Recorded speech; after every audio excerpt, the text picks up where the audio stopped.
नमस्कार। Debate central में एक बार फिर आप सभी का स्वागत है। मैं हूं संजय उपाध्याय।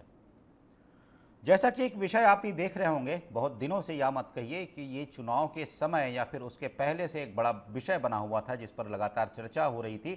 तब भी चर्चा हो रही थी जब भारतीय जनता पार्टी विपक्ष में हुआ करती थी, कांग्रेस का शासन था, चुनाव का भी वो दौर था जब ये बातें निकल कर बार बार आती थी। बात यह थी कि छत्तीसगढ़ में बहुत से ऐसे लोगों को अवैध रूप से बसाया गया है। मुख्य रूप से जो नाम लिया गया था बांग्लादेशियों को और रोहिंग्याज जो ये हैं, इन्हें यहाँ पर अवैध रूप से बसाया गया है। उनकी पहचान छुपाई गई है। कुछ ऐसे बड़े आरोप लगते थे और जब ये आरोप लगते थे तब उस वक्त जो सरकार थी, उस समय जो सरकार थी कांग्रेस की, हमेशा इसका विरोध करती थी या फिर कहती थी कि ये सारे जो आरोप हैं वो तथ्यहीन हैं, इनकी कोई वास्तविकता नहीं है। ठीक है, दृश्य बदलता है, सरकार बनती है भारतीय जनता पार्टी की, फिर ये मुद्दा एक बार उठता है और फिर विधानसभा में भी ये बात गूंजती है। जब पूर्व मुख्यमंत्री भूपेश बघेल एक सवाल करते हैं तब उसके बाद और भी कुछ विषय आते हैं। अभी ये विषय एक बार फिर प्रासंगिक तो लगातार बना हुआ है क्योंकि इसकी चर्चा हो रही थी, लेकिन एक बार फिर इस विषय ने बड़ा तूल पकड़ लिया है। इसलिए क्योंकि अब इस दिशा में सरकार ने अपने कदम बढ़ा दिए हैं, मतलब सरकार इस दिशा में बढ़ती हुई दिखाई दे रही है। बहुत सी हम बातें देख रहे थे, जो अवैध रूप से बसे हुए लोग हैं यहाँ पर, जिनकी सत्यता की अभी जानना होगा कि उनकी पहचान क्या है, कहाँ के हैं, किस लिए हैं, उनका उद्देश्य क्या है यहाँ आने का। बहुत से ऐसे विषय हैं जिनकी जांच चल रही है। जैसा कि मैं देख रहा था कि अकेले सिर्फ रायपुर ज़िले में ही जिस तरीके से बड़ी कार्रवाई की है पुलिस ने, एक कहिए कि ताबड़तोड़ कार्रवाई थी। मैं देख रहा था कि कल देर रात ही ये शुरू हो गई थी, 2 से 3 बजे के लगभग, और उसके बाद यह चली सुबह तक, देर तक, और करीब 2 से 2,500 लोग ऐसे जो पुलिस लाइन लाए गए और उनकी अब लगातार पहचान की जा रही है कि आखिर ये हैं कौन, क्योंकि उनका कोई रिकॉर्ड नहीं है। जैसा कि एक नियम होता है, कानून है कि जो भी आता है अन्य प्रदेशों से काम करने के लिए यहाँ पर रुकता है, यहाँ का जब कहिए कि अस्थायी सही, जब यहाँ प्रवासी होता है तब उसे उसकी जानकारी देनी होती है, उस संगठन को भी उसकी जानकारी देनी होती है जहाँ पर कि वो ठेका श्रमिक के रूप में ही भले क्यों ना आया हो। तो बहुत से विषय हैं, लेकिन मूल रूप से जो मुद्दा निकल कर आ रहा है वो यही है, बांग्लादेशियों और रोहिंग्याओं को यहाँ पर बसाया गया है सुनियोजित ढंग से। और जैसा मैं देख रहा था, बहुत से जिले बताए जा रहे हैं। चलिए ये सब हम चर्चा में लेंगे और पूछेंगे अपने जो पैनलिस्ट जुड़े हुए हैं भारतीय जनता पार्टी के और कांग्रेस के कि आखिर है क्या ये सब, और ये सब अगर तब से हो रहा था तब की सरकार ने इस पर ध्यान क्यों नहीं दिया, और अगर अभी भी ऐसा है, सरकार मानती है, तो इस समस्या को, अगर ये समस्या है, इससे कुछ बातें हो रही हैं सुरक्षा को लेकर, तो इसका समाधान कब तक हो पाएगा पूरी तरीके से, चर्चा करेंगे। पहले देख लीजिए एक रिपोर्ट।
साथ खड़े हैं।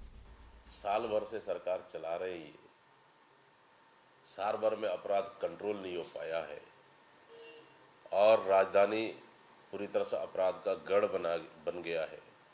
पूरी छत्तीसगढ़ में क्राइम लगातार बढ़ रही है और अपनी नाकामियों को छुपाने के लिए पिछले सरकार पे आरोप लगाना, मैं समझता हूँ कि सरकार में रहकर भी स्थिति इनका संभल नहीं रही है। आप आरोप लगाने से अच्छा कम से कम अपना सरकार को ठीक ठाक करते, मैं समझता हूँ वो बेहतर होता। इसलिए आरोप लगाकर अपने नाकामियों को छुपाने का भारतीय जनता पार्टी का ये अच्छा तरीका है। देखिए, ये कांग्रेस पार्टी का रटा रटाया आरोप है। बांग्लादेशी और रोहिंग्याओं के खिलाफ कार्रवाई लंबे समय से चल रही है। हर चीज को चुनाव के साथ जोड़ के देखना ये कांग्रेस पार्टी की आदत है। वास्तविकता ये है कि ये कानून व्यवस्था का मामला है, राज्य की सुरक्षा का मामला है, आम लोगों के सुरक्षा का मामला है और इसलिए प्रशासन इस तरह की कार्रवाई कर रही है। जो बांग्लादेशी लोग हैं, जो रोहिंग्या हैं, यदि यहाँ रह रहे हैं तो निश्चित रूप से उन पर कार्रवाई कानून सम्मत होगी। पूरे प्रदेश में ही फैलेगा सर? हाँ, निश्चित रूप से पूरे प्रदेश में जहाँ पर भी अवैध रूप से जो लोग रह रहे होंगे, गैर कानूनी ढंग से रह रहे होंगे, उन पर कार्रवाई होगी। कांग्रेस और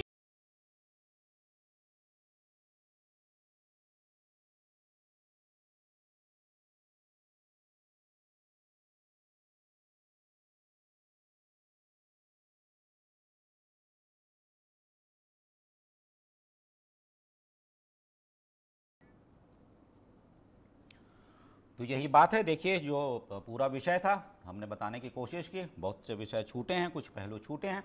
चलिए इन सब पर हम बात करेंगे। पहले परिचय करवा दूं अपने विशेष मेहमानों का जो मेरे साथ जुड़े हुए हैं। वासु शर्मा जी हैं, प्रवक्ता हैं भारतीय जनता पार्टी के। वासु जी, आपका स्वागत है। रवि ग्वालने जी हैं, प्रवक्ता है कांग्रेस के। रवि जी, आपका स्वागत है। और साथ ही साथ रमेश पांडे जी भी हमारे साथ जुड़े हुए हैं। रमेश जी, आपका भी बहुत बहुत स्वागत है। तो जैसा मैं देख रहा था कि कुछ लोग जो लाए गए हैं, हालांकि इसके पहले भी ये कार्रवाई चल रही थी लगातार। मैं देख रहा था कि कोंडा गांव की बात की जा रही थी, करीब 40 लोग गिरफ्तार किए गए थे पहले भी, और उसके बाद 58 लोगों की अभी भी खोजबीन चल रही है। और भी अलग अलग ऐसा भिलाई में बताया जा रहा है। जो गृह विभाग की, जो मैं देख रहा था कि बहुत से ऐसे तथ्य मिल रहे थे, मैं जब खंगाल रहा था तब 1500 से ज़्यादा भिलाई में भी ऐसे लोग हैं।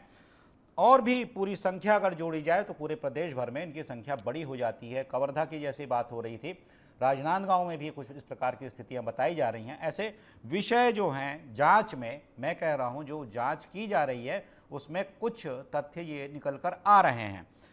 तो ऐसे में मैं जब देख रहा हूं, वासु जी शुरुआत आपसे करता हूं, क्योंकि ये आज तो आपने ताबड़तोड़ एक कार्रवाई की है। हालांकि ये तो हमेशा की जानी चाहिए कि शहर में कौन रह रहा है, ठीक है, बहुत छोटे स्तर पर आप देखिए, एक थाना क्षेत्र में कौन निवास कर रहा है, कहाँ से आया है, इतने दिनों से यहाँ है तो क्यों है, सुरक्षा की दृष्टि से यह सब कुछ तो बहुत महत्वपूर्ण होता ही है और होना भी चाहिए। तो ये सारी जानकारियाँ तो आमतौर पर होती है। क्या ऐसा कह रहे हैं आप कि इसके पहले अभी तक कोई जानकारी ही नहीं होती थी कि कहाँ पर कौन निवास कर रहा है, कौन आकर कहाँ रह गया, कौन आकर कहाँ रुक गया, किस प्रदेश से कौन आ गया, क्या कर रहा है, मतलब सब कुछ ब्लैंक था, कुछ जानकारी ही नहीं थी इसके पहले? देखिए संजय जी, ये पुलिस प्रशासन का काम है और निश्चित रूप से समय समय पर पुलिस प्रशासन अपने, लेकिन पिछले 5 सालों से संजय जी मैंने भी ये कार्रवाई नहीं देखी कभी पुलिस प्रशासन इस प्रकार से कार्रवाई। भारतीय जनता पार्टी की सरकार में है, वो अपने काम पे कार्रवाई कर रहे हैं और किसी को दबाव पूर्वक काम नहीं करते। और निश्चित रूप से देखिए, हमने भारतीय जनता पार्टी की सरकार बनने के बाद ऊपर कार्रवाई भी की है। जैसा आपने ही बताया, कवर्धा में ले लो, रायगढ़ में ले लो, गांव में आने को पकड़ के भी यहाँ से बात हो जाए। और निश्चित रूप से आपने देखा कि भिलाई में भी ऐसे रिपोर्ट है कि 15 से ज्यादा लोग रहे। लेकिन हमने क्या किया, सबसे महत्वपूर्ण, आवाज में कुछ गड़बड़ी है, ठीक कीजिए, ठीक कीजिए। हाँ वासु जी, आ रही आवाज जी जी। कुछ महत्वपूर्ण ये है संजय जी कि हमारी सरकार बनने पर हमने किया कि हमने सहायक सरकार ने सबसे पहले सरकार में आते जब केंद्र सरकार को पत्र लिखा, अनुशंसा के आधार पर जो आधार कार्ड बने हैं और पिछले 5 साल में जो आधार कार्ड बने कांग्रेस के राज में, उसकी डिटेल मंगाई गई है। उसके डिटेल पे जो भी जिसी की अनुशंसा के आधार पर अगर किसी का भी नाम निकल के आएगा तो उस पर भी कार्रवाई होगी। जो वो लोग जो बगैर संदिग्ध हैं, जो वो लोग जो बगैर अपनी जान पहचान बताए यहाँ रह रहे हैं, वो नहीं है, वो चोरी छुपके हमारे प्रदेश में रह रहे हैं, वो सारों की लिए खंगाली जा रही है और कार्रवाई भी की जा रही है। हमने समय समय पे कार्रवाई भी हो रही है, पुलिस प्रशासन का काम है। और उसमें कांग्रेस को दिक्कत क्या है? अच्छा काम है, अगर हो रहा है तो बढ़िया है। कांग्रेस को पता नहीं, अगर इन पे कार्रवाई होती है तो कांग्रेस को दर्द क्यों होने लग जाता है? इसीलिए कहते हैं कि आप लोग के सानिध्य में जो कवर्धा में कई लोग को बसाया गया वोट बढ़ाने के, ये सब बातें नहीं होनी चाहिए। ये जो है ये देश के लिए खतरा है और प्रदेश के लिए खतरा है। इन पे कार्रवाई होनी चाहिए, ये सुनिश्चित करना चाहिए। सहायक सरकार कर रही है, अच्छी बात है। अगर किसी को बुला के वेरिफिकेशन किया जा रहा है और हमारी सरकार प्रतिबद्ध है, लगातार कार्रवाई इस पे कर रही है। आज तो बड़ी संख्या में हुई है, छोटे शहर में देखिए लगातार कार्रवाई हो रही है। जो भी अवैध घुसपैठिया रहेगा उसकी जांच पड़ताल करके उसको यहाँ से भगाया जाएगा। अगर किसी ने, और कई इसमें ऐसे लोग भी पाए गए संजय जी, जो कुछ लोग दूसरे राज्य से अपराध करके यहाँ छुपे हुए हैं, अपना छोटा मोटा काम कर रहे हैं, उसकी भी क्योंकि वेरिफिकेशन होता है तो बहुत सारी परतें खुलती है। तो ये भी सब देखा गया है। इसमें पुलिस प्रशासन नीचे में कड़ाई से जांच कर रहा है और जैसे जैसे आगे और भी जांच चलेगी इसमें सारे लोग का पता लगेगा कितने लोग के पास आईडी कार्ड है, वेरिफिकेशन। जैसे यहाँ का कई लोग का पता लगा कि उस वेरिफिकेशन मैच नहीं कर रहा है, तो वो जिस प्रदेश के हैं वहां की पुलिस से कोऑर्डिनेट बना के इसको काम किया जाएगा।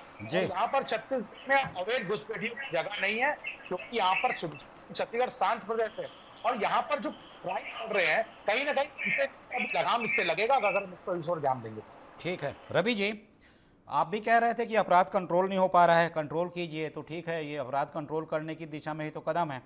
मैं देख रहा था कि भाई कुछ ही समय बीता है, उस समय पूर्व मंत्री मोहम्मद अकबर कह रहे थे कि कवर्धा में जो भी बातें हुई थी, उन्होंने कहा था कि सरकार आपकी है।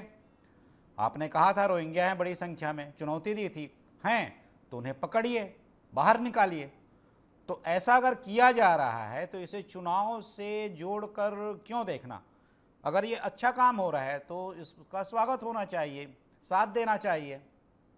रवि जी देखिए संजय जी, हम कोई भी अच्छे काम के लिए कभी भी मना नहीं किए हैं। कांग्रेस पार्टी का हमेशा ये स्टैंड रहा है कि कांग्रेस पार्टी सच के साथ खड़ी रही है। अगर जिनके खिलाफ वर्तमान में सरकार कार्यवाही कर रही है वो अगर एक्चुअल बोनाफाइड इंटेंशन से कार्यवाही है तो कांग्रेस पार्टी को कहीं कोई तकलीफ थोड़ी है। अगर कोई गलत तरीके से रह रहा है और अगर कोई बाहर से गलत तरीके से हमारे प्रदेश में आ गया है तो जो कानून को कार्यवाही करनी चाहिए वो होनी चाहिए। इसके ऊपर कांग्रेस पार्टी कहीं कुछ नहीं कह रही है। बात दूसरी है संजय जी, बात यहाँ ये आ रही है कि ये सारी बातें इलेक्शन के टाइम क्यों निकल करके आ रही हैं? जब इलेक्शन सामने आ जाता है तो जब कोई मुद्दा नहीं मिलता है तो वहां पर यह बात आ जाती है कि इतने संदिग्ध, अभी भी उनकी कोई जांच नहीं हुई है, अभी भी उनके बारे में कोई उनके पास प्रॉपर प्रूफ नहीं है, संदिग्ध बोल करके जांच की जा रही है। अब संदिग्ध में यह भी तो हो सकता है कि जो लोग हैं वो एक्चुअली में सही तरीके से रह रहे हैं लेकिन उनकी पूरी डिटेल्स पुलिस के पास नहीं है, इसलिए वो वर्तमान में संदिग्ध है। कुछ ऐसे भी हो सकते हैं जो कहीं ना कहीं लेबर हो, कहीं काम कर रहे होंगे, शायद उनके आईडी कार्ड्स कहीं रखे हुए होंगे इधर से उधर। जरूरी नहीं रहता है कि हर व्यक्ति अपना आई कार्ड अपने जेब में लेकर के चलता है और वर्तमान जहां हो सके दिखा देगा। बात टाइमिंग की हो रही है। क्वेश्चन इस बात पर है कि इनकी कार्यवाही इलेक्शन के टाइम पे क्यों आ जाती है? कोई भी चीज होती है तो इलेक्शन के टाइम पे जग के आ जाती है। एक साल तक क्या कर रहे थे? सो रहे थे क्या? और एक साल तक के अगर ये संदिग्ध है तो एक साल तक क्या पुलिस प्रशासन उनको एक्चुअली काम करने दे रहा था कि एक साथ जब इलेक्शन आएगा तो उनको एक साथ सामने बिठा करके ये बोला जाएगा कि अभी भी संदिग्ध है और 10 दिन तक के जब तक चुनाव ना हो जाए ये लोग संदिग्ध की श्रेणी में रहेंगे और इसको बीजेपी भुनाते रहेगी कि देखिए हमने ये पकड़ लिया, हमने उसको निकाल लिया और हमने ऐसा कर लिया। अगर कोई कॉन्क्रीट चीज इनके पास है और एक प्रॉपर ऑथेंटिक डॉक्यूमेंट किसी के खिलाफ या ऐसी कोई चीज निकल करके आई है तो सामने लाए ना। अगर गलत काम हो रहा है तो तो कांग्रेस पार्टी कभी भी उसके साथ खड़ी नहीं रहेगी। हम हमेशा से कानून के साथ खड़े हैं, तर्कसंगत बात करते हैं और कानून व्यवस्था को बनाने की बात करते हैं। अगर इन लोगों को कार्यवाही करनी है तो उनके खिलाफ भी कार्यवाही करें। जिन लोगों ने कलेक्ट्रेट जला दिया, आज उनके खिलाफ भी कार्यवाही रवि जी, करें। मैं एक बात और जोड़ता हूं, एक बात और जोड़ता हूं मैं। ये एक बात बताइए, जो इसमें पूरी बात की गई है, मैं देख रहा था इसमें अनुशंसा के आधार पर बने राशन कार्ड की जानकारी केंद्र से मांगी गई है। अनुशंसा के आधार पर बने आधार कार्ड की जानकारी केंद्र से मांगी गई है कि अनुशंसा के आधार पर कितने कार्ड बने हैं, मतलब जड़ तक पहुंचने की कोशिश है, जड़ तक पहुंचने की कोशिश है। तो ठीक है, अगर ऐसे लोग हैं जिनके गलत बने हैं आधार कार्ड या फिर उसमें किसी प्रकार का कोई फर्जीवाड़ा है, तब तो ठीक ही हो रहा है ये, लेकिन अब जांच होगी तभी पता चलेगा ना रवि जी। संजय जी, अगर किसी की अनुशंसा पर कोई आधार कार्ड बनता है तो उसके पीछे भी तो केंद्र सरकार की नियमावली होगी ना। कोई भी चीज आज अगर आधार कार्ड का पूरा एक सिस्टम है, वो सेंट्रल गवर्नमेंट गवर्न करती है। अगर कोई अनुशंसा का पावर किसी का है तो उसको मॉनिटर करने का काम भी सेंट्रल गवर्नमेंट का है। आप करिए ना, सबसे पहले तो आपने उन अधिकारियों से बात करिए जो केंद्र में इन्हीं के अधिकारी बैठे हुए हैं, उन्होंने क्या किया है। आप डाटा निकालिए, उसके बाद रवि जी, जैसा कि मैं देखूं, अनुशंसा जैसे कि पटवारी होते हैं, उन्हें चूंकि वो उस लेवल पर हैं, माइक्रो लेवल पर हैं, और भी नीचे आ जाइए कोतवार होते हैं, वो बताते हैं कि हाँ ये है, ये ठीक है, ऐसा है। उनकी अनुशंसा से भी बहुत से काम होते हैं, पटवारी की अनुशंसा से भी बहुत से काम होते हैं। तो अगर जो भी हैं, मैं तो दो नाम ले रहा हूं, लेकिन ये अगर बताने वाले ही गलत हो गए, वो था कुछ और बता कुछ और दिया, सिर्फ एक तरीके से समझ लीजिए कि इसमें तो मिली भगत ही आता है, या फिर कोई लोभ प्रलोभन आता है, या कोई दबाव आता है, चौथी चीज तो समझ में नहीं आती है। तो इस वजह से अगर कोई करता है, तो अगर वो केंद्र सरकार की गाइडलाइन में है कि आधार कार्ड बनने के लिए इन व्यक्ति विशेष की, इस व्यक्ति विशेष जो इस पद पर आसीन है, उसके अनुशंसा की आवश्यकता है, तो अनुशंसा तो बड़ी जिम्मेदारी हो जाती है। देखिए संजय जी, अनुशंसा हर व्यक्ति को नहीं दी जाती है। आपने बिल्कुल सही कहा। जैसे कोई पटवारी है, कोटवार है, या कलेक्ट्रेट में काम कर रहे कोई जो उच्च अधिकारी है, वो हो गए। उस तरह से गवर्नमेंट ने कई लोगों को अनुशंसा की पावर दिए हैं, और वो व्यक्ति भी अगर अपने उस पावर को यूज करता है तो दायरे में ही यूज करेगा, बगैर दायरे के बाहर जाकर के नहीं करना चाहिए। मैं बोल रहा हूं, अगर 1 साल तक इनको लग रहा था कि अनुशंसा किसी ने गलत तरीके से की है या गलत तरीके से की होगी, तो 1 साल का समय क्यों लग गया? अभी तक डाटा क्यों नहीं कलेक्ट कर पाए? केंद्र में भी बीजेपी की सरकार है, स्टेट में भी बीजेपी की सरकार है, लेकर के आ जाते हैं। बता दीजिए वासु जी, इनको वासु जी पूछ रहे हैं, इतनी क्या कर रहे थे, लेट लतीफी क्यों पूछ रहे हैं, यही बता दीजिए। देखिए संजय जी, इतनी कांग्रेस पार्टी इसके पीछे कुछ करना नहीं चाहती थी।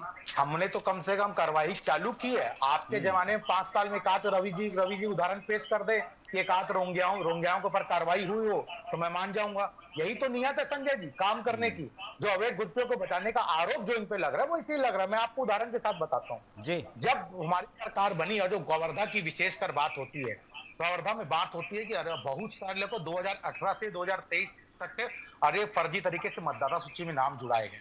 और उसके बाद जब हमारी सरकार बनी तो कुछ प्राथमिक तौर पे जांच की गई, कलेक्टर को जांच सौंपा गया। उसमें 5 लोग रेखाकार जंगल में, हिमोरी में, पचेड़ी में, अब कम से कम 22 से 23 लोग ऐसे थे जो ऐसे अवैध घुसपैठिया वारंगिया बांग्लादेश निकले। तो हमने कार्रवाई की, हम काम के दिखा सकते। एक और उदाहरण देता हूँ संजय जी, आपको याद होगा वरिष्ठ पत्रकार महोदय भी बैठे हैं, बिरगांव नगर निगम का चुनाव हुआ। एक सिंगल घर में 10 बाई 10 यानी 1200 स्क्वायर फीट के घर में 150 लोग का नाम जुड़ा हुआ था, एक समुदाय के घर में। तो ये कैसे हो गया? आपने जो प्रश्न उठाया, बहुत सही प्रश्न उठाया कि किसी जब पटवारी से, और मैं और एक चीज ऐड कर देता हूं, जब आधार कार्ड बनता है, अगर उसके बाद खुद दस्तावेज मूल निवास का नहीं हो पाता तो पार्षद भी मूल निवास बना के साइन करके देता है। तो हमने सरकार से भी, जब केंद्र सरकार को भी डिटेल मांगी कि जनप्रतिनिधि के भी सहयोग से अगर ऐसा कुछ हुआ है तो निश्चित तौर पे उस पर भी कड़ाई से कार्रवाई की जाएगी, क्योंकि ये सुरक्षा का मामला है, हमारी छत्तीसगढ़ की जनता का सुरक्षा का मामला है। इसमें कोई पर भी कोताही नहीं बख्शी जाएगी संजय जी। ये पूछ रहे कि चुनाव देख के काम नहीं होता भैया, ये छत्तीसगढ़ की कानून व्यवस्था का सवाल है। निश्चित रूप से चुनाव से इससे कोई लेन देन नहीं है। अगर अवैध गुटपिटिया रह रहा है तो कार्रवाई हो रही है, इसे वोट बैंक से जोड़ के क्यों देखना है? ये तो आपके लिए भी अच्छा है, हमारे लिए भी अच्छा है, सबके लिए अच्छा है संजय जी। राजनीति की कोई बात नहीं है जी। ठीक है रमेश पांडे जी, आप सुन रहे होंगे, इसलिए पहले मैंने विस्तार से चर्चा कर ली दोनों प्रवक्ताओं से, दो विषय मैंने जान लिए। लेकिन आप बताइए कि ये पूरा विषय, ये जो मुद्दा उठा है, कहाँ तक आपको जाता दिखाई दे रहा है? और दूसरी बात, जो बार बार बातें हो रही थी बस्तर में, तो ये बहुत से दृश्य थे, शायद आपने भी देखा होगा कि बहुत से ऐसे मुद्दे बार बार उठे थे, और वहाँ पर एक जो अलग से एक जो मुद्दा उठा था बड़ा, जिसे कि बाद में धार्मिक सांप्रदायिक कई प्रकार के ताने बानों से जोड़ा गया, तो माना जा रहा था इसके पीछे भी यही कुछ कारण रहे होंगे। तो अब क्या लगता है कि यह विषय जो है, जब इस तरीके से कार्रवाई हो रही है, तो ये अभी सिर्फ अभी के लिए है जैसा ग्वालेनी जी कह रहे हैं, या फिर इसका कोई दीर्घकालिक कोई योजना है, इस पर सरकार काम कर इसे समूल समाप्त या फिर कहिए समस्या का निवारण करना चाहती है? सबसे पहले तो मैं आपको, आपके लोकप्रिय चैनल को धन्यवाद दूंगा कि इतने गंभीर मुद्दे के विषय को आपने डिबेट के लिए चुना जी। इस पूरे घटनाक्रम को मैं विस्तार से थोड़ा सा समझाना चाहता हूं जी। ताकि जो जनता है, हमारे जो दर्शक हैं, वो इस पूरे घटनाक्रम की सही तस्वीर समझ सके। जी। पहली तो ये कि छत्तीसगढ़ सरकार की कोई कार्रवाई नहीं है, इसमें न भारतीय जनता पार्टी की राज्य सरकार अपना पीठ ठोके, न कांग्रेस अपना पीठ ठोके कि मैं इसका विरोध कर रहा हूं। ये पूरी की पूरी कार्रवाई सेंट्रल गवर्नमेंट कर रही है, और केवल छत्तीसगढ़ में नहीं कर रही, देश के 18 राज्यों में कर रही है। मैं उदाहरण के तौर पे बताऊं, असम में 12,500 लोग पकड़े गए हैं, राजस्थान की राजधानी जयपुर में 500 लोग पकड़े गए हैं, केरल, तमिलनाडु, पश्चिम बंगाल समेत 18 राज्यों में ये कार्रवाई चल रही है। और ये कार्रवाई क्यों चल रही है, इसके भी पीछे आप समझना, आप जानना चाहें जी। ग्लोबल लेवल पर 3 बड़ी घटनाएं हुई। अमेरिका में अभी आपने देखा होगा, अवैध प्रवासियों के आवर्जन का मामला उठा। बांग्लादेश में आप देख रहे हैं, हिंदुओं पर अत्याचार का मामला उठा। और भारत में सैफ अली खान पर अभी हमला हुआ उनके घर में, जिसका बांग्लादेशी कनेक्शन निकल करके सामने आया। इसके बाद पूरे देश में ये घटनाक्रम चालू है। इस घटनाक्रम के पीछे एक कहानी और भी है जी। जब डीवाई चंद्रचूड़ इस देश के सीजेआई थे जी, तो डीवाई चंद्रचूड़ जी और माननीय न्यायमूर्ति सूर्यकांत जी, एमएम संदेशकर जी, जेबी पारदीवाला और मनोज मिश्रा की एक खंडपीठ ने, संयुक्त खंडपीठ ने जी एक सवाल सरकार इस पर सुनवाई की थी, अवैध घुसपैठ पर जी, जिस पर सरकार, सुप्रीम कोर्ट की इस खंडपीठ ने सरकार से, केंद्र सरकार से ये जवाब मांगा था कि 25 मार्च 1971 के बाद देश में अवैध घुसपैठ करने वालों की अनुमानित संख्या क्या है। तो उस समय जो एक डेटा जिसकी मेरी जानकारी है, 2018 तक देश में अवैध घुसपैठ करने वालों की संख्या 40,000 के आसपास थी, जो 2025 आते आते 2024-25 तक इनकी संख्या 1 लाख से अधिक और ये रमेश जी जो आप बता रहे हैं 40,000, ये रोहिंग्या थे। 40,000 जो रोहिंग्या थे, ये जो आंकड़ा है मैं भी देख रहा था, और ये 40,000 रोहिंग्या थे जिन्होंने घुसपैठ किया था अवैध रूप से, इनकी संख्या जो बताई थी। पूरी जी, जो बात है, तो अब अभी सरकार ने 3 स्टेप पर निर्णय लिया है जी। वो ये निर्णय लिया गया है कि इस तरह के जो संदिग्ध लोग हैं, जो संभावित जगहों पे, ठिकानों पे रह रहे हैं, उनके दस्तावेजों की जांच की जाए। बहुत सारे लोग मुस्लिम हैं जो हिंदू नाम से आधार कार्ड बनवा लिए हैं, उस आधार कार्ड को बनवाने के पीछे कैसी कैसी प्रक्रिया अपनाई गई, क्या उसके दस्तावेज सही हैं या नहीं है। तो पहले जांच ये हो रही कि आधार कार्ड उनके पास है या नहीं जी। दूसरा स्टेप यह है, उन आधार कार्डों में दस्तावेज कौन सा लगाया गया, जिसके आधार पर आधार कार्ड बनाया गया। फिर उन दस्तावेजों का सरकारी रिकॉर्ड से मिलान हो रहा है कि ये रिकॉर्ड इनके सही हैं। अगर गलत पाए जाएंगे तो कार्रवाई होगी, सही पाए जाएंगे तो वो रहेंगे। तो इसमें मेरे ख्याल से आपत्तिजनक जैसी कोई बात नहीं है, कोई आरोप प्रत्यारोप की बात नहीं है, किसी के साथ कोई दुर्व्यवहार नहीं हो रहा है, सामान्य व्यवहार हो रहा है। अगर उनसे कोई रिकॉर्ड मांगा जा रहा है तो इसमें क्या आपत्ति होनी चाहिए? ये तो देश के सुरक्षा का, देश की व्यवस्था का सवाल है। ठीक है ग्वालानी जी, पहले अगर नहीं हुआ, जैसा कि वासु जी भी कह रहे हैं, पहले इस स्तर पर तो नहीं हुआ कम से कम, लेकिन अब अगर ऐसा हो रहा है, सरकारें ऐसा कर रही हैं, तो क्यों टाइमिंग के पीछे पड़ना, क्यों टाइमिंग की बात करना?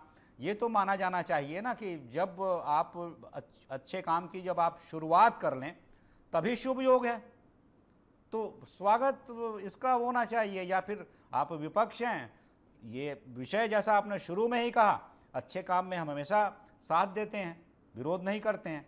तो चलिए सर, टाइमिंग को अगर 2 मिनट के लिए किनारे भी कर दें तो आप भी मानते हैं कि अच्छा काम हो रहा है, सहयोग करना चाहिए। देखिए संजय जी, मैंने पहले भी कहा अच्छे काम पे हम सहयोग करेंगे। विपक्ष होने का मतलब ये नहीं होता है कि हर चीज पे क्रिटिसाइज करना। विपक्ष हर बार सिक्के के दूसरे एंगल को दिखाता है जो शायद सत्ता पक्ष नहीं देख रहा है या जनता के सामने छुपा दिया जाता है। हम कोई बाहर के तो लोग हैं नहीं, हम सब चाहते हैं प्रदेश की तरक्की, हम सब चाहते हैं जनता की तरक्की, हम भी उसी के ही एक दूसरे एंगल को दिखाते हैं, इसीलिए हम विरोध नहीं कर रहे हैं, पहली बात। दूसरी बात, टाइमिंग की आपने बात कही, मैं पूछना चाहता हूं कि टाइमिंग की बात क्यों नहीं उठाई जाएगी? अगर टाइमिंग की बात उठ रही है तो इसके ऊपर सरकार को आकर के प्रॉपर जस्टिफिकेशन देना चाहिए। जो बैठे हुए पद में उनको बताना चाहिए कि अगर ये इस समय उठ रहा है तो उसके पीछे कारण क्या है, और पिछले 1 साल में क्या क्या इन लोगों ने वर्किंग की, और अभी की सिचुएशन क्यों ऐसी आई कि चुनाव के समय ही उठाया जा रहा है। आप इसमें आपने लगता है रवि जी ध्यान से नहीं सुना, आपने ध्यान से, रमेश जी यही कह रहे थे, जो पूरा वैश्विक परिदृश्य है, अमेरिका में जो हो रहा है, बांग्लादेश में जो हो रहा है, और यहाँ पर जो भारत के भीतर एक सेलिब्रिटी पर अटैक होता है, ये सारे कनेक्शन मिला के शायद यही वजह रही होगी कि टाइमिंग ये हो गई हो, मुझे ऐसा लगता है। संजय जी, मैं वरिष्ठ पत्रकार जी को भी बहुत अच्छे से सुन रहा था जी। शायद वाली बात आपने भी कही, हम सब एक प्रश्नवाचक चिन्ह के सामने खड़े हुए हैं। वास्तव में क्या है वो तो सरकार बताएगी, वासु जी बताएंगे, लेकिन जी exactly Sanjay ji, that is my point कि आज अगर इस समय में कोई चीज हो रही है तो प्रश्न तो उठेगा ना कि ये शायद है कि क्या है। सर्टेन करने का काम, उसके ऊपर सही तरीके से आंसर देने का काम तो सरकार का है। और जहां तक अब बात आ रही है कि हमारे प्रदेश में, हमारे देश में रोहिंग्या आ गए हैं, मैं पूछना चाहता हूं संजय जी कि रोहिंग्याओं की बात 2014 के बाद से ही हो रही है। 2014 के बाद से केंद्र सरकार भारतीय जनता पार्टी चला रही है। देश की सीमाओं की सुरक्षा करने का काम भारत सरकार का है। तो प्रश्नवाचक चिन्ह तो ये उठेगा ना कि अगर अवैध तरीके से हमारे देश में कोई आ रहा है तो आ कैसे रहा है, कौन उनको आने दे रहा है, गलती कहां हो रही है, क्या इसके ऊपर भी क्वेश्चन नहीं किया जाएगा? भारतीय जनता पार्टी सिर्फ रोहिंग्या, मुसलमान ये कह के नहीं बच सकती है। बताए ना, जवाब दे कि इतने अवैध लोग हमारे देश में आए, मैं वासु जी से पूछता हूं, किसकी गड़बड़ हुई बताएं? मैं पूछता हूं रवि जी, मैं वासु जी से पूछता हूं। हालांकि मैंने कहा कि आपने वो शायद वो बात नहीं सुनी, जब सुप्रीम कोर्ट ने कहा था कि 1971 से लेकर अब तक कितने ऐसे हैं जो कि भारत में अवैध रूप से जिन्होंने प्रवेश किया है, 1971 से लेकर तब तक तो मुझे लगता है 14 वर्षों से ज़्यादा भी आपकी सरकार रह गई होगी कांग्रेस की। तो बात ये नहीं कि किसकी सरकार में क्या हुआ, बात अब ये हो रही है समस्या कहाँ से आई, कैसे आई, कितनी बड़ी बन गई, बात ये हो रही है कि उसके समाधान के लिए क्या हो रहा है। हाँ वासु जी। संजय जी, आपने बिल्कुल सही, ये समस्या कैसे बढ़ती चली गई। अगर कोई राजनीति पार्टी ऐसे लोगों को वोट बैंक के माध्यम से यूज करे तो समस्या। अरे इसमें वोट की बात कहां से आ गई? क्यों हुआ?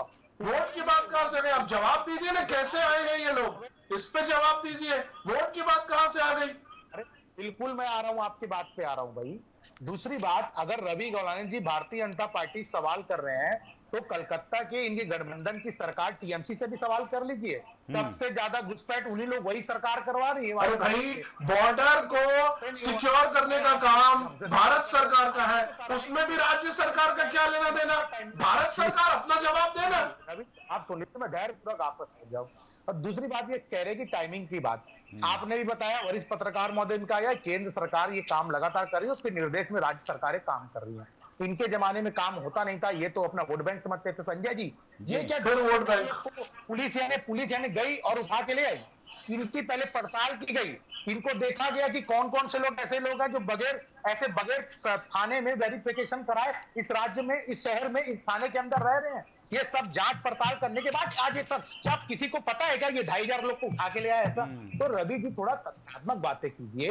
ये पुलिस की कार्रवाई है और निश्चित रूप में प्रशासन इसमें अच्छा काम कर रहा है। इसमें राजनीति वाली तो कहीं दूर दूर तक बात नहीं है, ना इससे कोई वोट बैंक की बात है। अरे नगरीय निकाय में आपके पास मुद्दे नहीं है, आप भाजपा के ऊपर बोलोगे कि आप किसके तरह वोट पाना चाहते हैं। तो ये ऐसी राजनीति जनता, छत्तीसगढ़ जनता नहीं देखती। छत्तीसगढ़ जनता विकास के रास्ते चुनती है, सरकारें काम कर रही है उस ओर। आप ये बताइए, आप इस कार्रवाई के खिलाफ हैं क्या? अगर खिलाफ है तो खिलाफ है बोलिए, अगर साथ है तो अच्छी बात है बोलिए, इसमें कहाँ राजनीति की बात है? रवि ठीक है, मैं आऊँगा आपके पास। रवि जी, मैं एक बार संक्षेप में पूछ लेता हूँ रमेश जी से, एक कमेंट ले लेता हूँ मैं। रमेश जी, जैसा कि कह रहे हैं रवि जी कि बॉर्डर से जहाँ से आते हैं भाई, वहाँ पर कौन है, तो अलग अलग समय देखिए, वहाँ पर सरकारें नहीं होती हैं, वहाँ पर सेनाएं होती हैं। वो हमारे वीर बहादुर जवान होते हैं जो कि बॉर्डर की रक्षा करते हैं, हम सब की रक्षा करते हैं।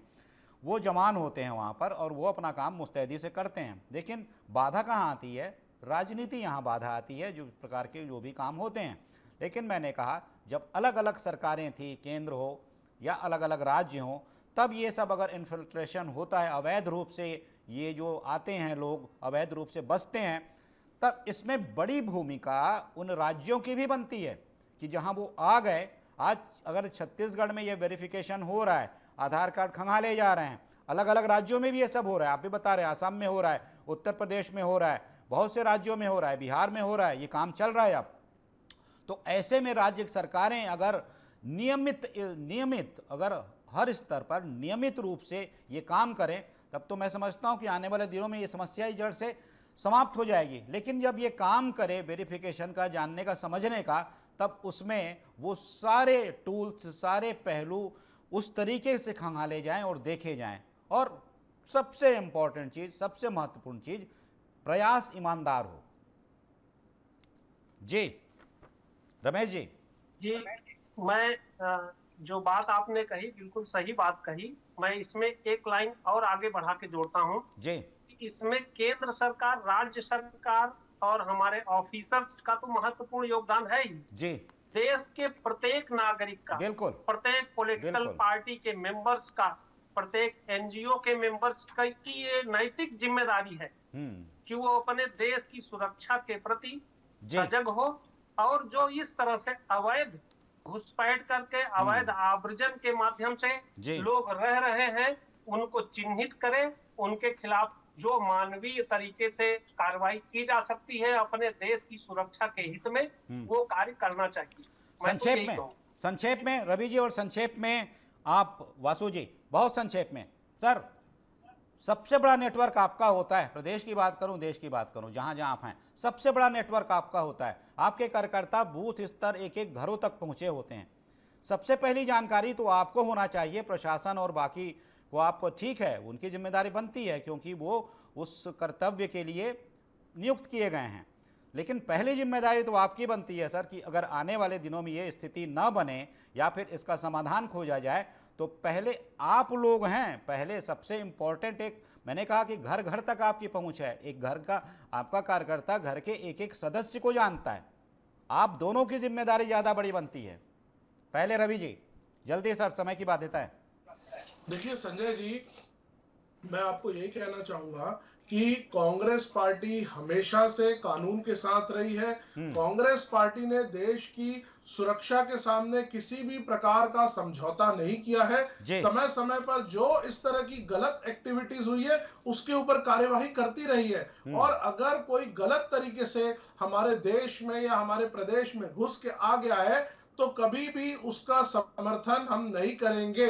लेकिन अगर भारतीय जनता पार्टी इस तरह के मामले में क्रेडिट लेना चाहती है तो कांग्रेस पार्टी टाइमिंग के ऊपर क्वेश्चन उठाएगी। वासु जी संक्षेप में करके हर चीज का ये कहेंगे कि देखिए ये हो गया, देखिए वो हो गया, तो क्वेश्चन तो उठेगा, जवाब तो देना पड़ेगा। ठीक है वासु जी सुन लीजिए, अवैध रूप से घुसपैठ करके रह रहा है, उसको भगाने का काम हमारी सरकार करेगी और छत्तीसगढ़ में जो क्राइम बढ़ रहा है उसको रोकने का काम सरकार करेगी।